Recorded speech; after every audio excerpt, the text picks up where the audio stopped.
Soy Valeria Blumetti, médica pediatra, coordinadora de la Guardia de Pediatría de Clínica Zavala. Quería aprovechar esta charla para contarles cómo cambió nuestra atención en la guardia en esta época de pandemia de COVID-19. Lo que vemos es que se está usando más responsablemente la guardia, pero a la vez muchos papás, por temor al COVID, no están consultando ante urgencias reales de sus hijos o ante accidentes y que deben ser en ese momento atendidos en forma inmediata. Esto es algo que a los pediatras nos preocupa y nos preocupa mucho. Hay que tener en cuenta que el COVID afecta en forma leve a la mayoría de los niños y adolescentes, pero hay otras urgencias médicas que pueden deberse a enfermedades graves o accidentes y que necesitan atención inmediata y que el miedo al coronavirus no debe impedir acudir a una guardia en ese momento. En estas épocas se debería consultar primero al pediatra de cabecera para que sea él quien nos asesore y nos guíe si se debe consultar inmediatamente, ya que es el médico de cabecera quien conoce los antecedentes del niño, las enfermedades de base y conoce también a la familia. A pesar de eso, hay ciertas situaciones o ciertos síntomas que no pueden esperar y se debe concurrir rápidamente a una guardia, como son, en el caso de fiebre en menores de 3 meses, ya que son un grupo de riesgo, que pueden ser muy poco sintomáticos y la fiebre puede significar una enfermedad grave. Ante presencia de fiebre asociada a vómitos, más si son vómitos abruptos, en chorro, si hay fiebre y lesiones en piel, o si hay fiebre y movimientos anormales que pueden ser las convulsiones febriles que a veces son frecuentes en la infancia. Hay otras causas, por ejemplo, dificultad respiratoria. Si el chico tiene dificultad respiratoria, por ejemplo, que pansea, marca las costillas, está decaído, esos pueden ser signos indirectos de dificultad respiratoria importante. Ante la presencia de dolor abdominal, sobre todo si el dolor abdominal es persistente, en aumento, si se asocia a vómitos o a fiebre, si se localiza en el abdomen inferior derecho, puede tratarse de una apendicitis, por lo que es importantísimo consultar a tiempo. Los vómitos, si bien son una causa frecuente de consulta en pediatría, si estos vómitos son muchos en poco tiempo o si el niño empieza a estar decaído, a hacer menos pis, se debe consultar para descartar que no haya una deshidratación de base. Hay lesiones o quemaduras, especialmente si son lesiones en cara o quemaduras en cara, en manos o en articulaciones, que pueden dejar secuelas graves, estéticas, como en el caso de la cara, o afectar la funcionalidad de esas manos y de esas articulaciones. Es por ello que también se debe consultar ante esos casos. Otra consulta que vemos mucho durante esta pandemia son las intoxicaciones, así como ingesta de cuerpo extraño. En parte se debe a que los niños se encuentran en confinamiento, encerrados en sus casas, y algunos están muy aburridos y a veces hiperactivos. En estas épocas vemos muchas intoxicaciones por lavandina, alcohol en gel, productos de limpieza. Y otra cosa es que no debemos olvidar que se nos vino el frío, por lo que debemos tener en cuenta las intoxicaciones por monóxido de carbono. Por eso es ideal evitarlas. Para ello es momento de chequear el funcionamiento de nuestras estufas y todo lo que usemos para calentar nuestro hogar.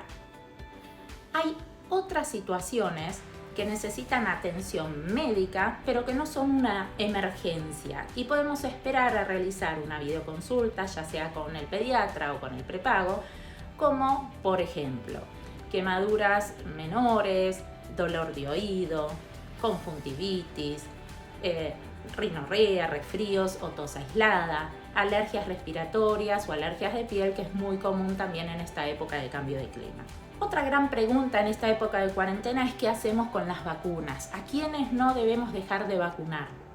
Respecto a este tema, todas las sociedades de pediatría recomiendan continuar con el esquema de vacunación oficial, ya que hay enfermedades graves que se previenen gracias a esta vacunación obligatoria y que al no saber con exactitud cuánto tiempo más va a durar esta pandemia, si no vacunamos a nuestros niños, podrían surgir brotes de estas enfermedades y que a diferencia del COVID sí pueden ser muy graves para nuestros hijos.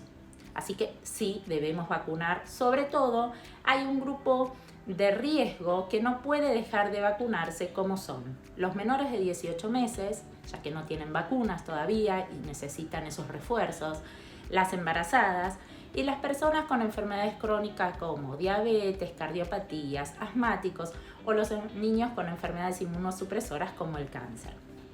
Es época de invierno y en esta época empiezan los broncoespasmos, por lo que no debemos olvidar realizar el tratamiento preventivo a nuestros hijos si lo tienen indicado y a su vez recordar los signos de alarma de dificultad respiratoria, como pueden ser, como decíamos, se le hunden las costillitas, le duele el pecho, tose mucho, pansea, está decaído. Ante estas causas, esos síntomas, uno debe consultar a la guardia. Para terminar, les dejo un par de tips que les sugiero y que estaría bueno no olvidar como papás. Ante todo, debe primar el sentido común. Usar responsablemente la guardia está bien, pero no debemos temer, y si tenemos que ir y vemos a nuestro hijo mal o decaído, tenés que llamar al pediatra, ir a una guardia para que sea evaluado correctamente. En todas las guardias seguimos los protocolos indicados por el Ministerio de Salud sobre los cuidados de los pacientes con sospecha o no de coronavirus.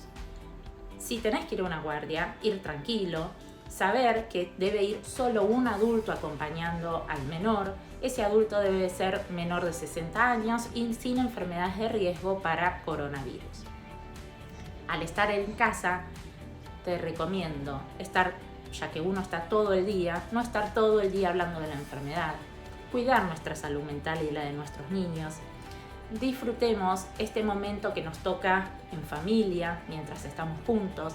Aprovechemos a jugar, a leer con nuestros hijos, a charlar con nuestros adolescentes y hacer cosas juntos.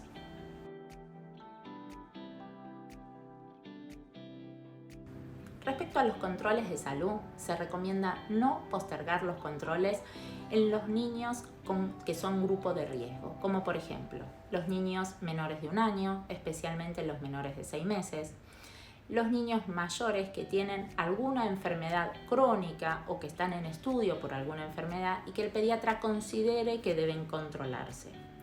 Los pacientes con enfermedades crónicas que deben concurrir a control con sus médicos especialistas, como por ejemplo los niños que son asmáticos, los niños diabéticos, los niños oncológicos.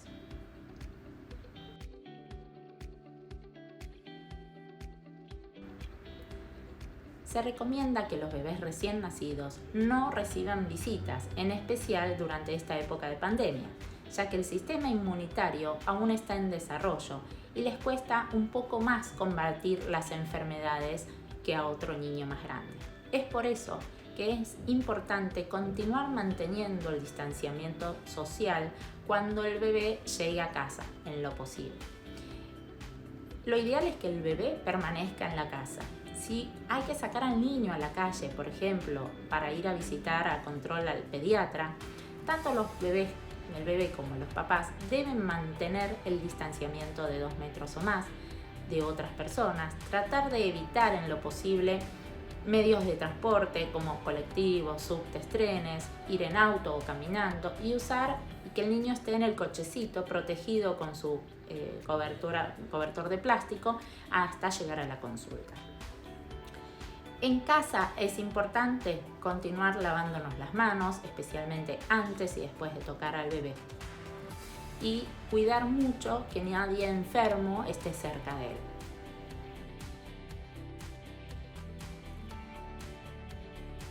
A nivel mundial se recomienda que la mamá con COVID-19 puede seguir amamantando.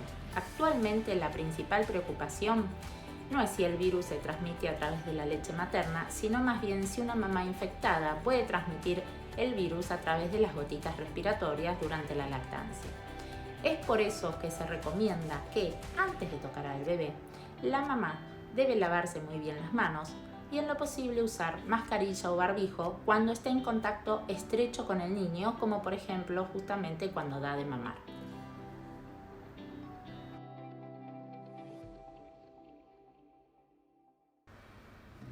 Los niños con broncoespasmo o asma leve o moderado, hasta el momento se sabe que no tienen mayor riesgo que un niño que no tiene asma de contagiarse de coronavirus y que este coronavirus sea más grave. La recomendación es mantener el tratamiento preventivo del niño, usando siempre las aerocámaras, tratar de evitar las nebulizaciones, ya que si el niño tiene coronavirus, al nebulizarlo puede favorecer la propagación del virus y contagiar a otros familiares. En los casos severos de asma hay que ver cada caso en particular, por ejemplo si hay alguna enfermedad de base que complique un poco más el cuadro.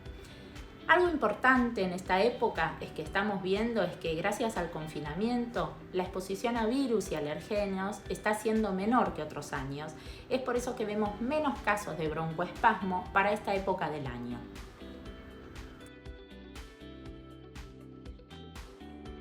Es muy importante continuar vacunando a nuestros hijos con las vacunas de calendario oficial en el momento que le corresponden, ya que hay enfermedades graves que se previenen gracias a esta vacunación obligatoria y que al no saber con exactitud cuándo saldremos de la pandemia, si no vacunamos podrían surgir brotes de estas enfermedades que a diferencia del coronavirus sí pueden ser graves para nuestros hijos.